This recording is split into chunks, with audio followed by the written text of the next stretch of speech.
Hello. My name is Mary Vaughn. And 2 nights ago my own mother begged me not to wear my uniform to my brother's wedding, because it would bring shame to the family. My brother called me a joke. My father rewrote the ceremony to erase me entirely. And yet 150 seals stood when I entered the room. They saluted. And no one could look away. The late afternoon light poured through the stained glass windows of St. Michael's, soft and broken into strips of crimson and gold across the pews. The church smelled faintly of candle wax and wood polish. I sat at the very back, hands folded, a bag beside me with my white uniform neatly pressed inside. I had thought I would wear it today, stand tall in it, let the sunlight catch on the metals that meant something to me. Instead, the fabric stayed folded, waiting, while I tried to steady my breath. My fingers brushed the envelope I had brought with me. My mother's handwriting looped across the front in her careful, almost prim script. "Mary, read this before the ceremony." The paper was heavy, expensive. It looked too perfect for what I already suspected it contained. I slid a finger beneath the flap and unfolded it. "Please, don't wear the uniform. It'll bring shame. We just want the day to be about family." The words blurred for a second, as if my eyes had forgotten how to focus. I read them again, slower. Shame. The word landed like something solid in my chest. I could almost hear her voice, smooth and practiced. "It's not personal, honey, it's just better this way." I didn't cry. I pressed my nails into my palm until the paper trembled between my fingers. Shame. That was the word she had chosen. Not pride. Not love. Just a warning, neat and polite, as if my existence were a stain that needed to be managed. Outside the windows, the bells of the church tolled softly, and for a moment I thought about standing up, walking to the front, and laying the uniform on the altar. But I stayed seated. My throat was tight, my heart steady, almost mechanical. I told myself to breathe quietly, slowly, gently, because that was how I survived their kind of love. I leaned back against the wood and closed my eyes. The echo of another night came back to me, sharp and unwanted. 3 nights earlier, we were all gathered around the long oak table in my parents' house. Silverware clinked. The air smelled of roasted meat and expensive wine. Everyone was talking over each other, laughing too loudly. My mother's earrings caught the light when she turned toward my brother. Darian lifted his glass, the picture of confidence. "To the only Vaughn who knows how to dress for a celebration," he said. Laughter rippled across the table. My mother's hand covered his, indulgent, proud. My father smiled the small, approving smile he used when Darian said something cruel that he secretly agreed with. I stared at the rim of my glass. My hand didn't shake, but the skin along my knuckles tightened until it turned pale. I forced a small breath through my nose and set the glass down. No one looked at me. Not once.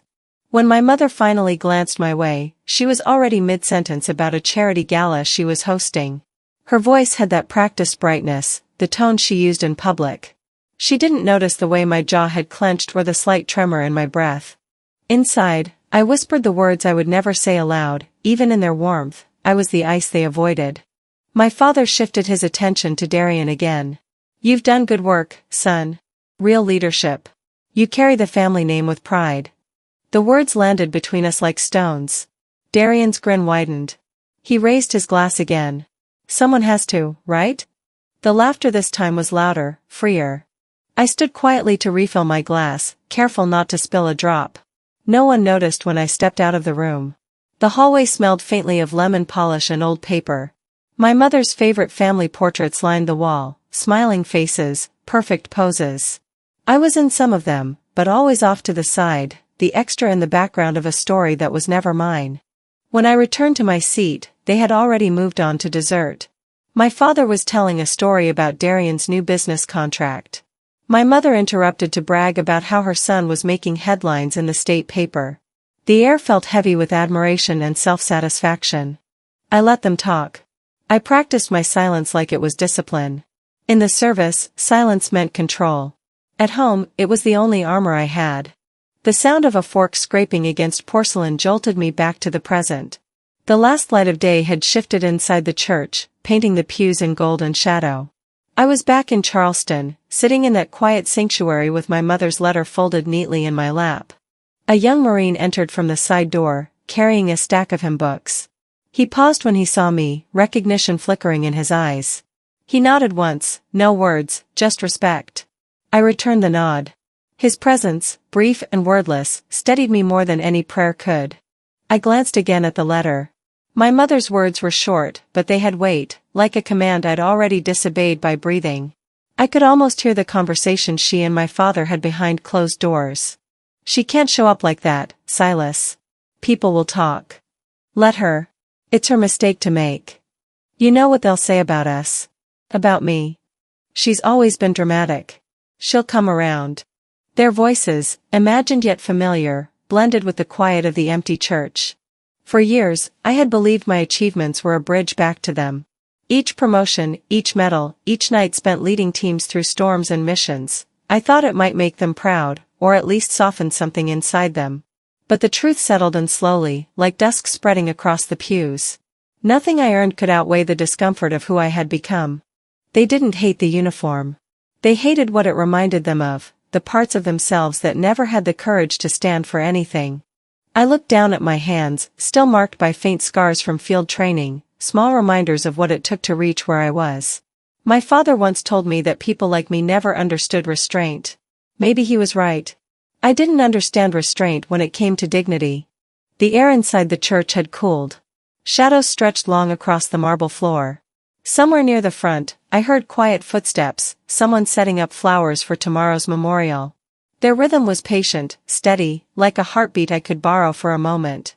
I leaned back, closing my eyes. The pew creaked softly under my weight. My chest rose and fell. I told myself, quietly, slowly, gently. I'd learned to repeat that in places where my voice wasn't wanted. I thought about the letter again, the way my mother had written it with care, as though control was love and love was management. Maybe, in her mind, asking me not to wear my uniform was her way of protecting me, from embarrassment, from judgment, from myself. But what she didn't see was that every time she tried to protect me, she erased me a little more. Outside, a car door slammed, sharp and echoing against the church walls. The sound made me open my eyes. The last streaks of sunset bled across the stained glass, painting my hands red and gold. I gathered my things, the bag, the letter, and stood. For a moment, I stared down at the uniform folded perfectly in its case. It looked small, fragile even, like something sacred that shouldn't be touched. I pressed my palm flat against the bag, feeling the cold outline of the metals inside. My heartbeat steadied under my hand. I whispered to the empty space, "They already decided what I am. The only choice left is whether I agree." The words hung in the air for a few seconds, quiet but undeniable. As I turned toward the door, the bells of St. Michael's began to ring again. Their sound filled the church, low and solemn, like a reminder that some things can only be purified by time. I walked slowly down the aisle, the heels of my boots clicking against the marble. Every step felt deliberate, heavy with the weight of years of holding my breath around people who claimed to love me. By the time I reached the exit, the light had faded into blue twilight. The city outside was hushed, the streets washed in the afterglow of day. I stepped into the air and let the evening wind touch my face. For the first time that day, I exhaled without thinking about who might be watching. I hadn't decided yet, whether I would wear the uniform, whether I would face them as the woman they refused to see.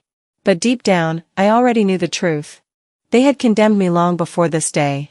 And all I had done was choose myself.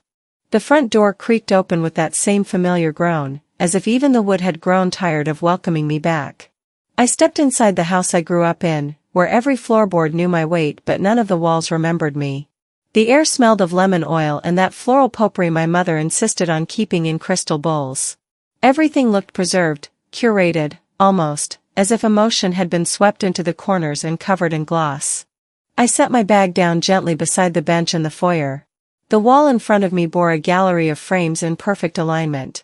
I didn't have to step closer to know what I would find. But I did anyway. One by one, I scanned them. Darian in his college graduation cap. My father shaking hands with a local judge. My mother in a sequined gown at the foundation gala, smiling as if the world adored her. Even the family dog had a framed candid. I wasn't there. Not in the childhood Christmas photo. Not at the lake house barbecue. Not in the high school yearbook shot. Not even at the memorial for Grandpa Jim, where I'd given the eulogy in full dress blues. It wasn't an oversight. This was editing. My hands didn't shake. I didn't cry. I just stood there, watching the story of our family unfold without me. I hadn't been forgotten. I had been erased. Soft footsteps approached from the hallway. My mother's heels tapped across the hardwood like a metronome set too perfectly. She appeared around the corner holding a teacup, her cardigan draped loosely over her shoulders, pearls sitting just right against her collarbone. "Oh, you made it," she said, with a smile that never quite reached her eyes. I nodded. I let myself in. She glanced at the photos behind me but said nothing about them. Instead, she motioned toward the kitchen. "Come. I made Earl Grey, your favorite." I followed her through the house, the walls closing in with familiarity that didn't comfort. The kitchen was pristine, marble countertops, polished copper pots hanging above the island like silent witnesses. She poured tea without asking how I liked it. I didn't correct her when she added sugar. "I saw the photo wall," I said softly, stirring the spoon once before letting it rest. She sipped before responding. "Yes. We just updated them." I looked up, steady. "I'm not in any of them." She blinked, smile still intact. "Oh, darling, don't make this into a thing. You always get so sensitive." That word again, sensitive, as if my ability to feel was a character flaw, something to be ashamed of. Something to silence. "You were always intense," she continued, as if rehearsed. "Always pushing too hard, wanting everything to be about you." I didn't speak. My throat tightened, but my expression didn't change. She reached across the counter and patted my hand. "You know how much we love you, Mireille. We just want to keep the energy in the house light. Especially with so much going on." So much going on. Like Darian's wedding. Like protecting the image of a family that didn't include me unless I was useful. I thought of the letter again, the one she'd written, asking me not to wear my uniform. Not to embarrass them. It was never really about the uniform. It was about control. Her voice softened. "You've always chosen a difficult path. The military, the distance. I just didn't want you to feel out of place tomorrow." "Out of place," I echoed, almost a whisper. "In my own family." She frowned, just enough to be believable. "I didn't mean it like that." But she had. I looked down at my tea. It tasted nothing like I remembered. Too sweet. Too forced. "I'm going to rest a bit," I said, standing. "Long drive." She didn't stop me. Upstairs, the guest room still smelled like lavender and starch. The bed was perfectly made, the furniture unmoved since my last stay. I sat on the edge and scanned the bookshelf. It held awards Darian had won in high school. His science fair ribbon. His football photo. His old books. I opened the nightstand drawer. Inside was a photo frame face down. I turned it over. Darian again, 5 years old, dressed in a miniature marine outfit, saluting the camera with a grin. I remembered that Halloween. He got all the candy. I got all the questions. I had already been enlisted then. I laid back on the bed, staring at the ceiling fan spinning slow circles above me. The hum filled the silence. My thoughts wandered back to the night I graduated from Naval Academy. No one came. My commander shook my hand, gave me the medal. I took a photo alone under a flag, smiling because I thought someday they'd want that picture for this very house.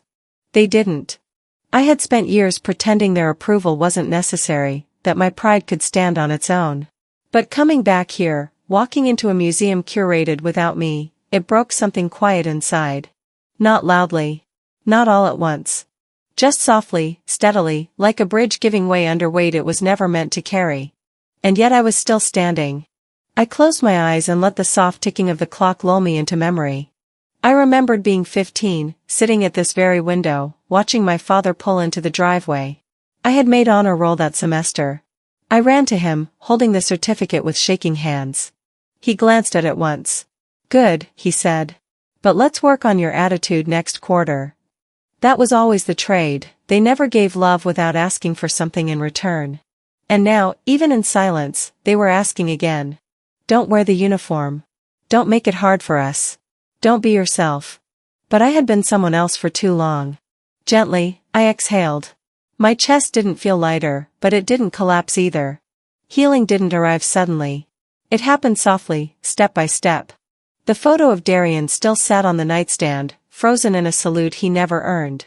I stood, walked to my bag, and unzipped it. The white uniform inside gleamed faintly in the dim room.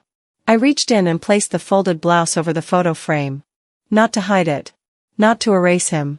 Just to remind myself, I had my own story now. The morning air carried that heavy stillness before a storm, the kind that sits in your chest, warning you of something that's already begun. I pulled into the parking lot of the wedding venue, the same lakefront club where my parents had hosted their 30th anniversary. I remembered it as a place filled with laughter and polished surfaces, the scent of wine and lilies. Now, it felt hollow, like a stage being reset for someone else's version of the family story. Inside, everything was being rehearsed to perfection. The hum of conversation, the rustle of satin, the soft echo of shoes on marble floors, all choreographed to look effortless.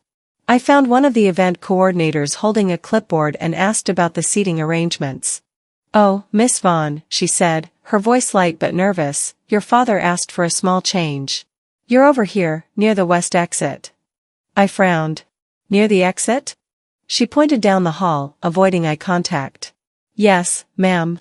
Just past the catering station. You'll have a clear view of the ceremony." I followed her direction through the maze of decorated tables and floral displays. When I reached the far corner, I stopped. My chair sat by the service door, facing a wall of frosted glass. Behind it, I could hear staff unpacking trays of food and bottles of champagne. Even the seat they gave me knew I wasn't welcome. The name card in front of my place setting read M. Vaughn. No first name. No title. Just an initial, as though acknowledging me would cause embarrassment. I picked it up between my fingers, turning it once. The paper smelled faintly of rosewater and ink. Then I placed it back down. "Excuse me," a waiter said behind me, polite but hurried. "Could you step aside? We need to move these cases through." I stepped away quietly, pressing my back against the wall. I didn't belong here, and everyone seemed to know it. As the coordinator walked past, I asked, "Was this my father's idea?" She hesitated, then nodded. "He said the family table was already full." Full. The word stung in its simplicity. I smiled faintly, the kind that hides more than it reveals. "Of course. Thank you." I left the hall before she could respond. The main ballroom glittered with chandeliers, the tables covered in gold cloth. My brother's photo stood in the center of the display, his perfect smile frozen on the canvas banner, celebrating Darian and Rachel. Underneath, in delicate script, it read, "The Vaughn legacy continues." Legacy. That word again. Their legacy had always meant his spotlight. I felt a quiet anger coil inside, steady and cold. I didn't make a scene. I just walked toward the stage, pretending to study the lighting. The event MC stood near the microphone, flipping through a small binder. He noticed me and smiled with a friendliness that didn't feel rehearsed. "Commander Vaughn," he said, lowering his voice out of respect. "Didn't expect to see you this early."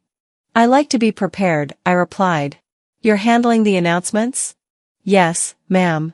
He hesitated, then added, "Can I tell you something off the record?" I nodded. "Your father made a few edits to the opening remarks. Said he wanted to streamline things." My stomach tightened. "What kind of edits?" He rubbed the back of his neck, uncomfortable. "The part where I introduce you, your service, your title. He asked me to cut it. Said it might overshadow the groom." For a moment, all the noise in the hall faded into a low hum. I could hear my heartbeat, slow but heavy. I kept my voice even. "He said that?" The man nodded, eyes apologetic. "I didn't feel right about it, but he's the host. I didn't want to cause trouble." I forced a small smile. "You did the right thing. Thank you for telling me." He looked relieved, as if expecting anger. But anger had become a luxury I could no longer afford. I had learned to turn humiliation into stillness, to fold the ache neatly inside like a pressed uniform. I walked toward the back doors, away from the glittering perfection, away from the crowd rehearsing smiles. The air outside was sharp, the late afternoon sun reflecting off the water. The lake was calm, too calm, like it knew what was coming. I pulled out my phone and typed a message to Alden. "Are they still coming?" The reply came almost instantly. "Yes. 150 confirmed." I exhaled quietly, the breath slow and controlled. Somewhere deep down, I felt a small shift, a reminder that not all families forget who you are. I slipped the phone back into my pocket and leaned against the railing. The wind brushed strands of hair against my face. The venue lights were starting to come on, one by one, their reflections trembling on the lake's surface. Behind me, laughter echoed faintly through the open doors. My mother's voice floated above the noise, sharp and cheerful. Everything's going to be perfect. It has to be. I wondered if she believed it or just needed to hear herself say it. I turned and walked along the edge of the lake, my heels crunching on the gravel path. The water smelled faintly of rain, though the sky was still clear. I remembered walking this same path years ago during Darian's graduation party. My father had introduced him to a senator, shaking hands, talking about the Vaughn name. I had stood nearby in uniform, ignored until it was time to take photos. When the flash went off, I smiled, but it felt like pretending to exist in a story I didn't belong to. The wind picked up again, carrying the faint hum of music testing inside the hall. A bridesmaid passed me on her phone, barely glancing up. She mistook me for one of the staff. "Could you check if the florist brought the extra centerpieces?" she asked, not waiting for my answer before walking off. I watched her go. I didn't correct her. For a long while, I stood there, letting the cool air fill the space that words could no longer occupy. My reflection shimmered on the water, fractured by the ripples. Even the seat they gave me knew I wasn't welcome. The thought looped quietly in my mind. Each repetition steadied me instead of breaking me. I was tired of chasing dignity in a house that thrived on denial. From across the lawn, I could see the silhouette of my father speaking with the MC again. His posture, straight and commanding, hadn't changed since I was a child. I could almost hear his voice, calm and certain. "We can't have distractions. This is Darian's moment." That word, distraction, had followed me all my life. When I cried at 6 years old because Darian broke my toy, I was a distraction. When I joined the Navy, I was a distraction from their version of pride. When I came home from deployments, medals in hand, they changed the subject before I could speak. Now, even as an adult, I was the shadow at the edge of their spotlight. A flock of ducks landed on the water nearby, scattering reflections into gold ripples. The scene was quiet, tender even, and I found myself whispering to no one. One day, they'll realize silence isn't obedience. It's distance. The sun began to sink behind the trees. The rehearsal music faded. I stayed until the last of the staff packed up and the voices moved indoors. As I turned to leave, I caught sight of my name on a small clipboard near the entrance. It was part of the event layout. In neat black letters, M. Vaughn, West Exit, Single Seating. Single. That word burned more than the placement. Inside the hall, I could see through the glass windows, Darian and Rachel standing side by side, laughing with my parents. My mother adjusted his tie, beaming. My father's hand rested on his shoulder like a benediction. That image should have hurt more than it did. But instead, it felt like confirmation. I walked to my car slowly, gently, the gravel crunching beneath my shoes like punctuation marks in the quiet. I paused once, glancing back at the glowing building. Every seat inside meant something. Every omission did too. They hadn't buried me.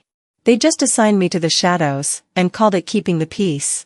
The drive home from the venue blurred into one long line of headlights, mile after mile of silence I didn't bother filling with music.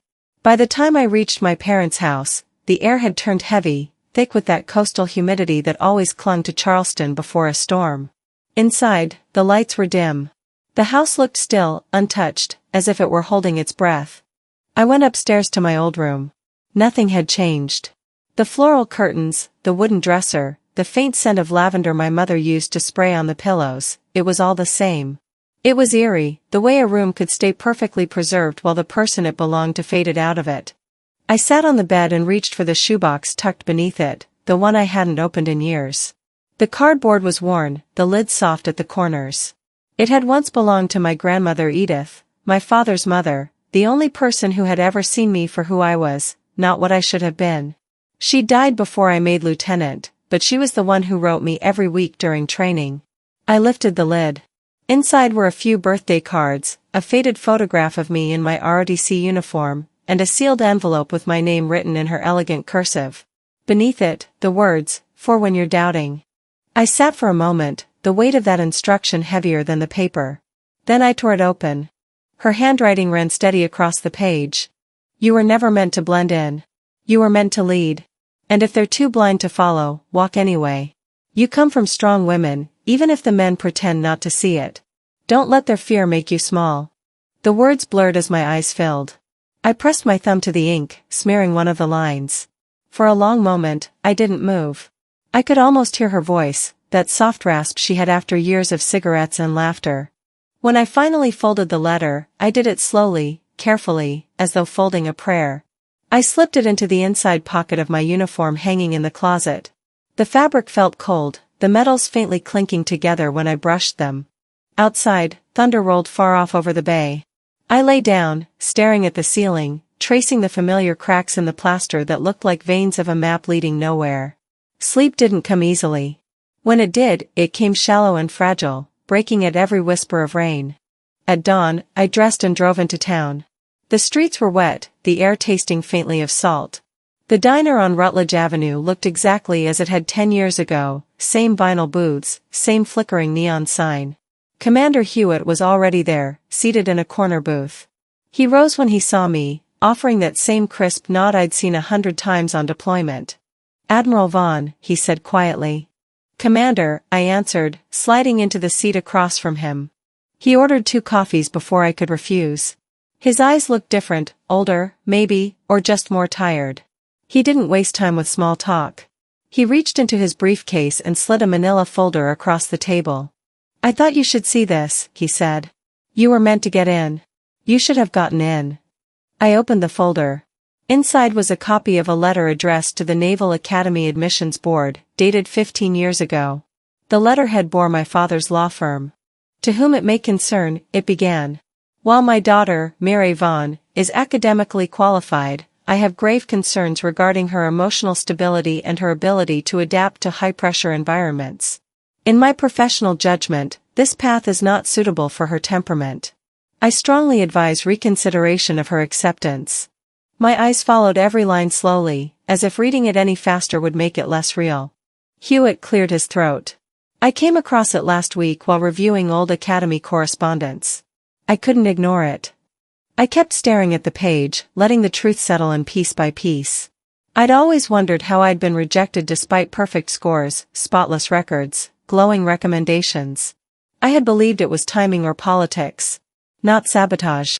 I folded the paper once, then again. My voice came out quiet but steady. He didn't just doubt me. He made sure I never had a chance. Hewitt looked away. "I'm sorry. You deserved better." "Better doesn't exist in my family," I said softly. He hesitated, then reached for his coffee. "You're not the first to have someone pull your ladder up behind you. But you're one of the few who climbed anyway." I almost smiled. Almost. The waitress came by with eggs and toast, the smell of butter cutting through the heavy air. I couldn't eat. My appetite had left with my trust. When I left the diner, the morning sun had burned off the fog. I stood on the sidewalk for a moment, folder under my arm, breathing in the quiet. I didn't feel rage. Not yet. What I felt was smaller, deeper, something like confirmation of everything I'd already known. My father hadn't failed to see me. He had seen too clearly and been terrified of it. On the drive back to town, the world looked sharper, the Spanish moss hanging heavy from trees, the glint of light off passing cars. Every sound felt amplified, every color too vivid.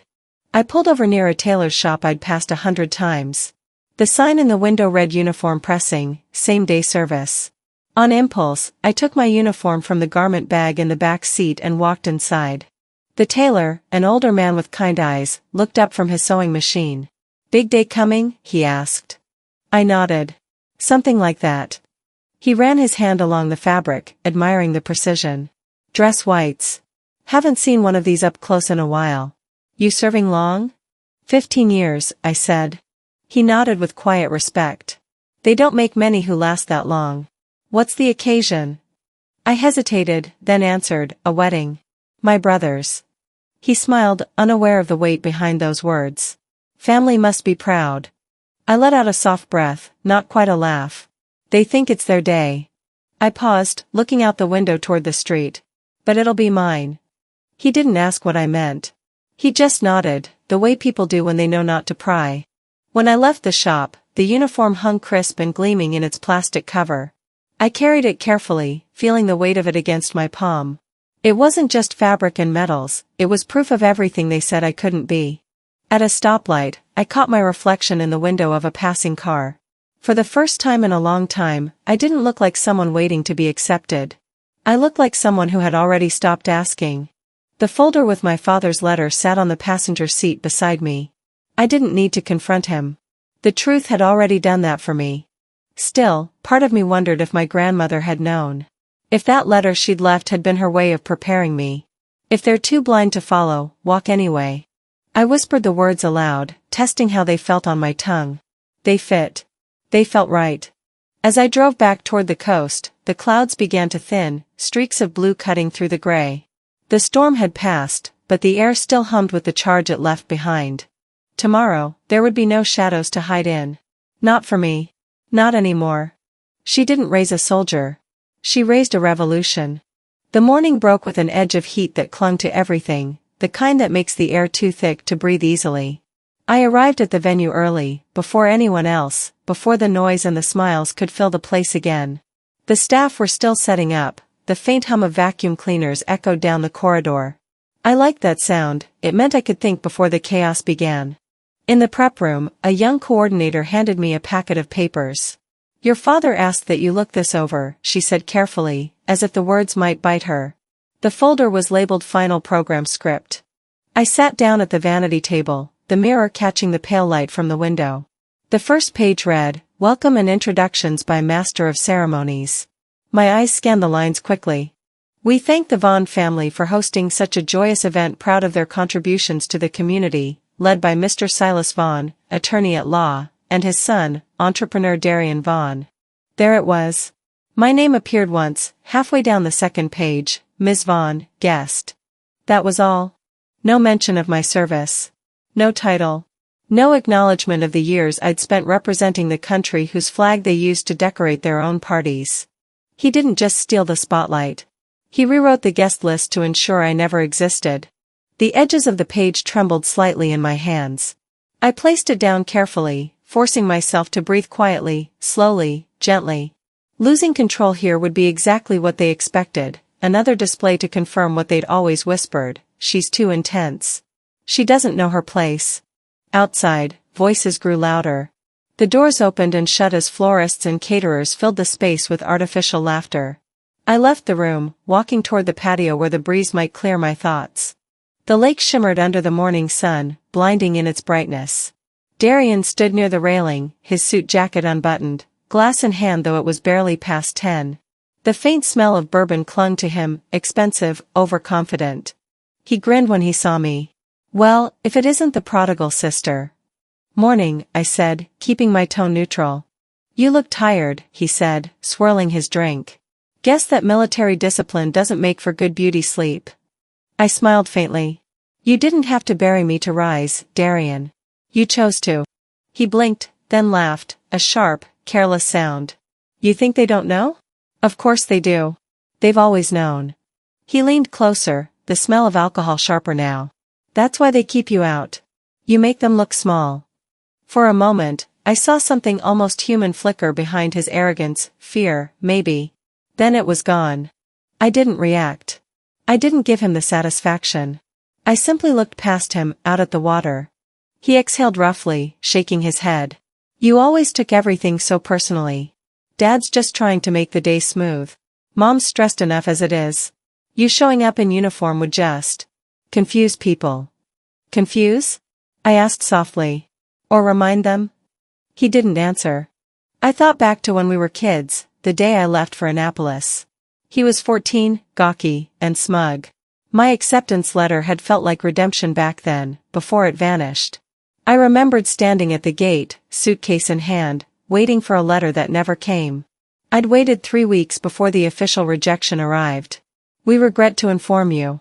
My father had placed a hand on my shoulder that night. Maybe it wasn't meant to be, he'd said. You're better off. Better off. Those words had followed me like a curse through every promotion and deployment. Now, 15 years later, I understood. He hadn't been comforting me, he'd been confessing. Darian finished his drink and set the glass on the railing. You don't have to prove anything today, Mireille. This is family, not a courtroom. I looked at him, really looked. No, it's not a courtroom. Because in court, truth matters. He flinched, but only for a second. Then the smirk returned. You know what your problem is? You still think this is about you. It's not. It never was. Exactly, I said quietly. The wind shifted. For a moment, neither of us spoke. The sound of laughter drifted from inside, the kind of laughter that meant everyone was pretending to be happy. Darian broke the silence first. You can stay out of the photos if it makes you feel better. That's your thing, right? Standing in the back. Standing, I said softly, isn't the same as hiding. He blinked again, uncertain whether I meant it as an insult. Before he could reply, I turned and walked away. Inside, the main hall gleamed with artificial perfection. Every ribbon and candle placed with intent. I passed the event MC near the stage, the same man who'd warned me about my father's edits. He looked uneasy when our eyes met. I'm sorry, he murmured under his breath. You told me, I replied quietly. That's more than most would do. I moved toward the side door. The sound of clinking glasses and tuning instruments filled the air. My mother's laughter echoed somewhere behind me, light and deliberate. I kept walking. Outside, the sky had darkened, clouds gathering over the water. A storm was building again. I stood on the steps, watching the first leaves stir in the wind. My phone buzzed. It was Alden. Status? I typed back, we proceed as planned. His reply came seconds later, we'll be there. I slid the phone into my pocket and straightened my shoulders. My reflection caught in the glass of the door, calm, composed, unshakable. I wasn't that scared 20-year-old waiting for approval anymore. The thunder rolled once in the distance. I closed my eyes briefly, letting the sound wash through me. Then I whispered to myself, gently, slowly, like a promise, they built their illusion on my silence. But I've learned how silence can command a room. When I opened my eyes again, the first drops of rain began to fall, soft, steady, certain. The rain stopped just before dawn, leaving the air heavy with salt and the faint sweetness of wet earth. I stood by the hotel window, watching drops slide down the glass, streaking through my reflection. The horizon was soft, muted gray and blue. The world felt like it was holding its breath. Behind me, my uniform hung on the closet door, white, pristine, waiting. Every metal gleamed faintly in the half-light. For hours, I'd stared at it from the bed, the fabric looking almost too pure for the day it was about to witness. When I finally rose, the floor felt cool beneath my bare feet. I moved slowly, deliberately. Every motion mattered. I pressed the seams, smoothed the cuffs, fastened each button with precision born of habit and discipline. They told me to stay quiet, to look pretty, to smile when appropriate. They told me that pride should never outshine humility, especially for a woman. But I had bled for the right to stand tall. The fabric settled on my shoulders like armor, soft and strong all at once. My hands didn't shake from fear, they trembled from clarity. This wasn't rebellion. It was reclamation. As I pinned the last metal to my chest, I thought about my grandmother's letter still folded inside the inner pocket. Her handwriting had faded a little, but the words burned steady in my mind. You were never meant to blend in. You were meant to lead. I whispered the line to myself, quietly, slowly, letting it fill the space around me. The mirror caught my reflection, back straight, chin lifted, eyes unflinching. By the time I reached the lobby, the hotel was buzzing. Guests hurried through, clutching umbrellas and garment bags. The air smelled faintly of perfume and coffee. Conversations hushed as I stepped out of the elevator. She actually wore it, a teenage cousin whispered, not realizing her voice carried. Another voice murmured, is she serious? Their words brushed against me like gnats, small, irritating, inconsequential. I didn't flinch. Each step echoed off the tile, deliberate, precise, the rhythm of someone who had marched through far worse than judgment. At the front desk, the clerk smiled awkwardly, pretending not to notice the stares. Good morning, Admiral. I nodded once, grateful for the simple acknowledgement. The drive to the venue was short. The roads were still damp, reflecting light like veins of silver. When I arrived, a valet rushed forward, eyes widening slightly when he saw the uniform. Ma'am, he said, straightening his back unconsciously. Respect, it's a language that doesn't need words. Inside the hall, the noise dimmed. Conversations faltered. I could feel eyes trailing me as I walked toward the seating area. My heels clicked softly against the marble floor. My father stood across the room, deep in conversation with a local official. He looked up, and for a split second, our eyes met. The smile on his face froze. His gaze moved from my face to the 4 stars on my shoulder, then back again, hardening into something between disbelief and anger. My mother's hand tightened around his arm, a silent plea to keep the peace. She smiled, but it looked painful, stretched too thin. "Mireille," she called softly. "You look striking." Striking. Not appropriate. Not beautiful. Striking, as if I were something to be recovered from. "Thank you," I said simply. The music swelled as guests took their seats. My assigned chair still sat near the west exit, away from the family table. Of course it did. I walked past it and took the empty chair beside the aisle, ignoring the startled look from an usher. He opened his mouth to protest but thought better of it. The ceremony began. I listened to the officiant speak words about unity and family, about shared pride and legacy. The hypocrisy of it all pulsed through the room like static. When the applause came, I stood slowly, joining in. My father glanced toward me again, his expression unreadable. I gave nothing back. Later, while guests mingled, I found a small side room to breathe. The air was cooler here, quieter. I sat on a chair near the window, the white fabric of my uniform glowing faintly in the light. My phone buzzed on the table. A notification banner slid across the screen. New video, Operation Overcompensation. I frowned and tapped it open. It was Darian's voice. Laughing. His face filled the frame, handsome and polished. "My sister's big day," he said to the camera, turning it to show a few childhood photos of me in uniform, spliced together with clips of me speaking at ceremonies, shaking hands with officers. The caption read, "Playing soldier again. Some people just can't let go." Laughter erupted in the background. Over the next few seconds, text and emojis flashed across the screen, laughing faces, mock applause, words like "try hard" and "daddy's shadow." A notification counter blinked at the bottom, 102,000 views. I stared at it for a long moment, the light from the phone washing over my hands. My thumb hovered over the screen. Then I locked it and set it face down on the table. Let them laugh. They'd been laughing all my life. I looked out the window. The lake shimmered in the distance, framed by clouds that were beginning to clear. My reflection in the glass was still, steadier than I'd ever seen it. The door creaked open behind me. My mother peeked in, her smile brittle. "Everyone's asking where you are," she said softly. "I needed air," I replied. She stepped inside, closing the door halfway. "You shouldn't have worn it." "I earned it," I said, my voice even. "It's not about earning, it's about timing," she whispered. "This is Darian's day. You're making it harder for everyone." I turned to her fully. "For everyone or for you?" Her eyes darted away. "You've always misunderstood me." "No," I said quietly. "I finally understand you perfectly." She exhaled through her nose, trembling slightly. "You don't know what people are saying." "The video. I saw it." "You know how the internet is. They'll move on." I nodded slowly. "They always do. Until the next thing they can use to feel superior." Her hand fluttered toward me like she might reach for comfort but stopped halfway. "You don't have to make everything a battle, Mireille." "This isn't a battle," I said, standing. "This is standing ground." She stared at me for a long moment, her mouth parting as if to say more. But she didn't. She turned, adjusted the door, and left. The silence she left behind wasn't empty. It was liberating.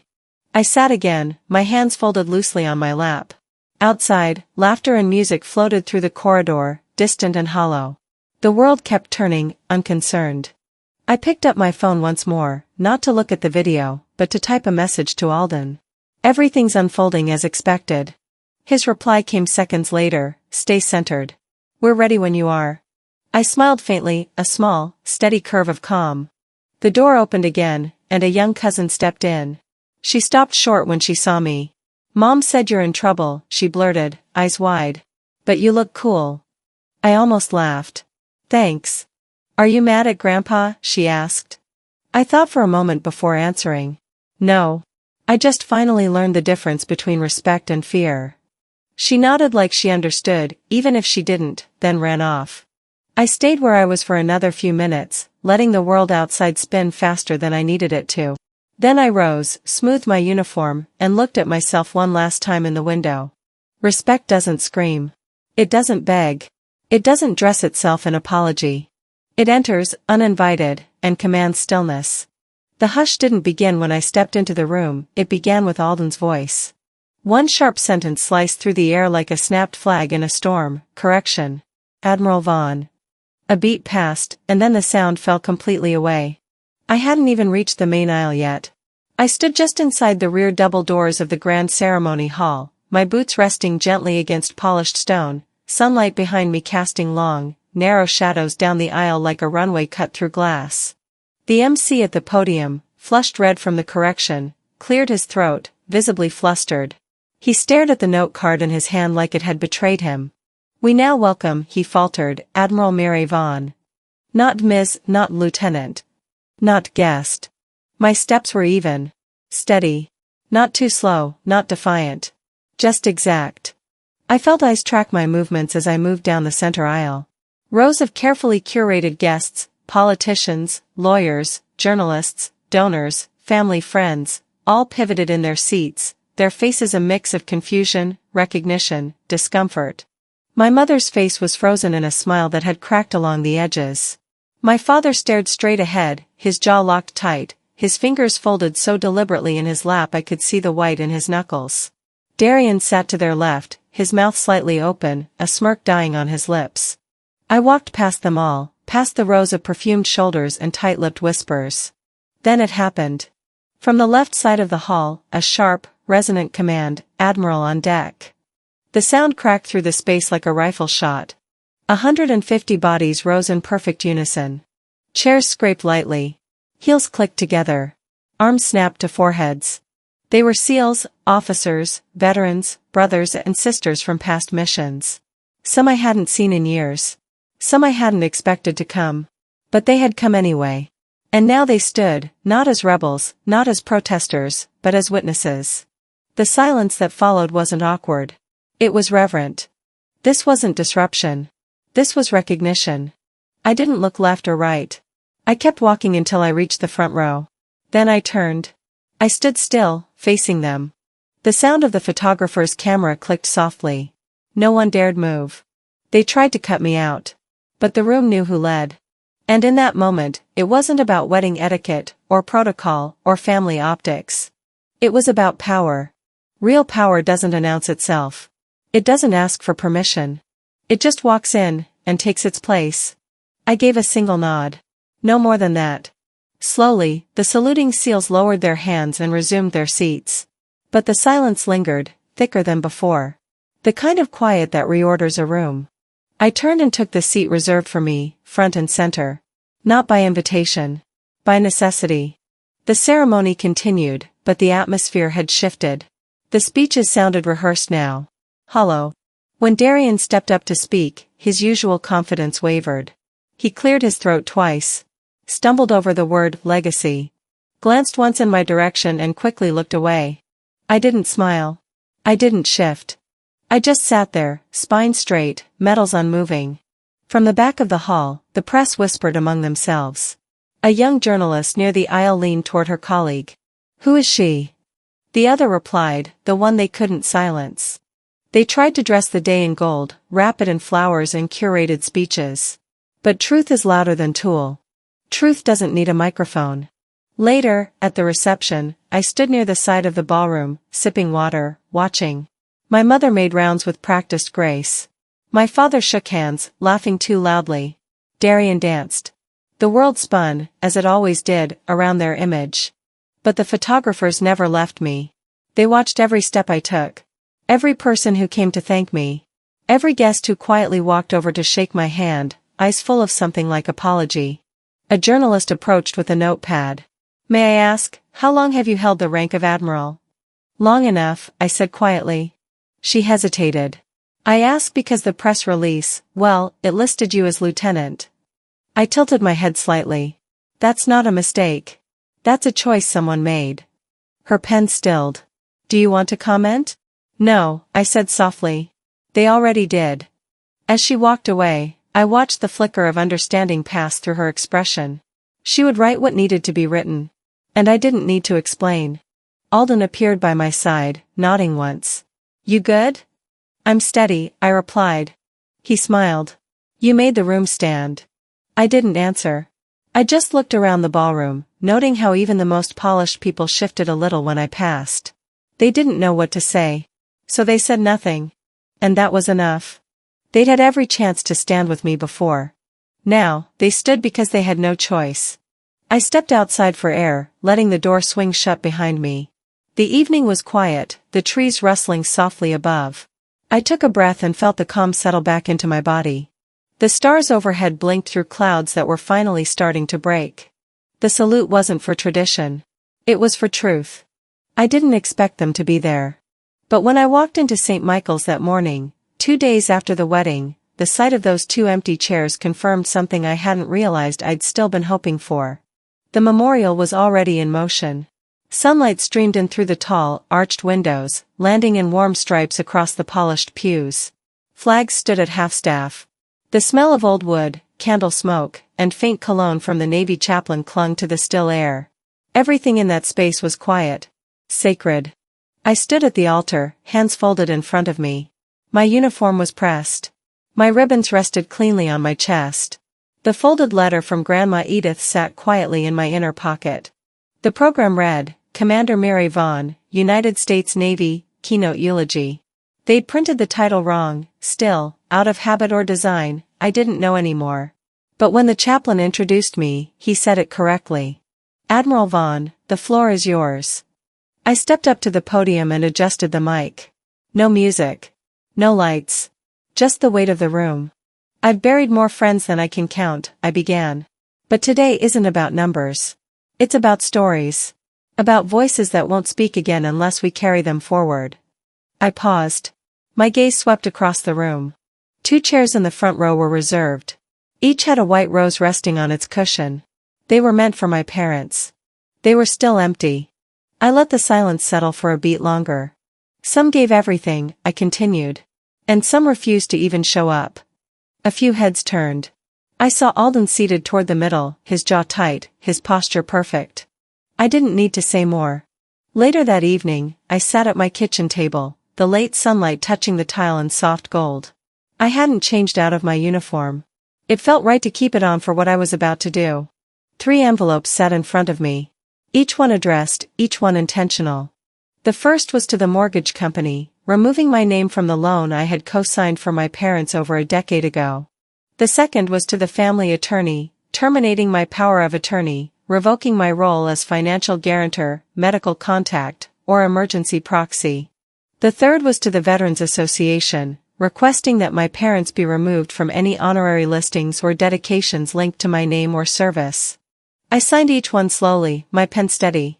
Then I folded the pages, slid them into their respective envelopes, and sealed them with my thumb pressed firmly across the adhesive.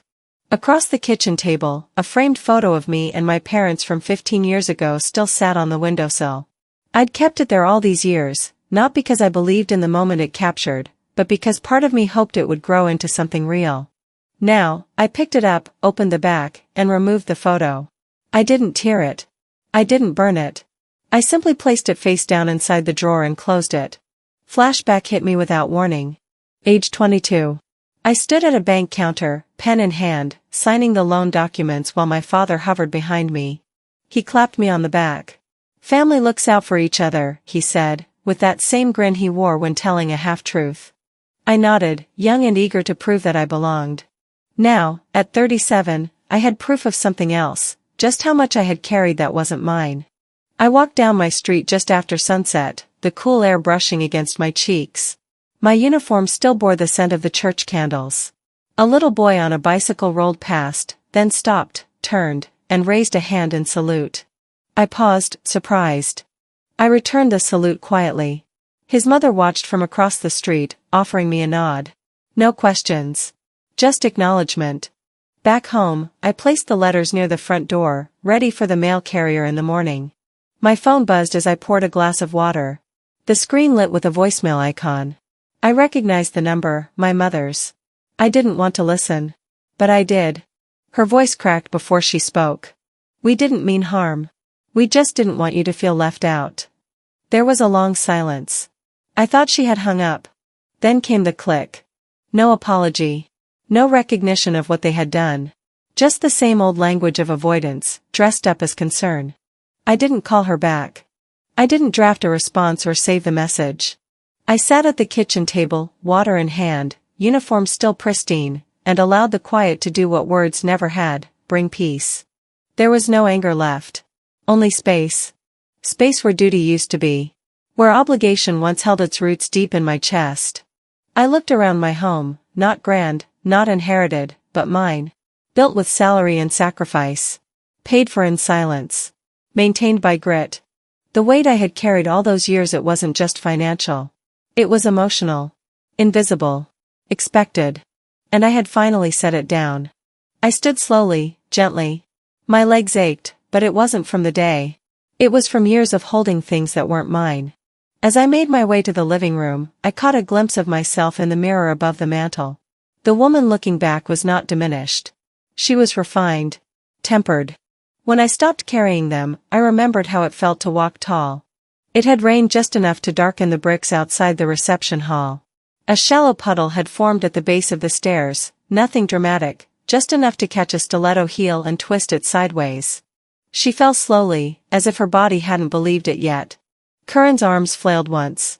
Her handbag flew open, contents scattering across the damp ground, lipstick, tissues, a monogrammed wallet. No one moved. I saw it all from across the courtyard, half sheltered beneath an awning. Her cream dress now bore a large brown stain at the hip. She sat stunned for a moment, one shoe still on, the other floating a few inches away like a discarded intention. Her palms were scraped, red against the white brick. Darian didn't notice.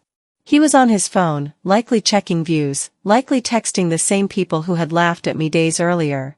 My father had already turned the corner, unaware or unwilling. And I, still in uniform, still standing, watched her slowly rise on her own. She didn't look for me. Maybe she knew better. She raised me to be silent. But silence doesn't mean softness. It just means I choose what deserves my voice. She stood. Collected her things. Pressed her hair back with shaking fingers. She didn't meet anyone's gaze as she walked toward the car waiting at the curb. Inside, the music continued. Laughter continued. Champagne continued. But a part of the illusion had cracked in that quiet courtyard. And everyone had seen it. 1 week later, the light in my home office spilled in through gauzy curtains, soft and gold. It was the kind of light that didn't demand attention, it just arrived, unannounced, warming what it touched. The cedar box sat in the center of the room. I opened it gently. Inside, a photo from boot camp, edges soft from age. A printed newspaper clipping from my promotion to admiral. My grandmother's letter, still folded, still steady. And the medals. I laid them out on the desk, one by one, like remembering aloud. Not for anyone else, just for me. Some were silver, some bronze, some speckled with faint patina from years exposed to salt air and foreign sands. They weren't flashy. They weren't meant to be. I moved to the wall above my desk. Not the living room. Not the hallway. Just here, in this space where I did the quiet work of being who I am. I hung them in a clean line, centered. Not as decoration. As declaration.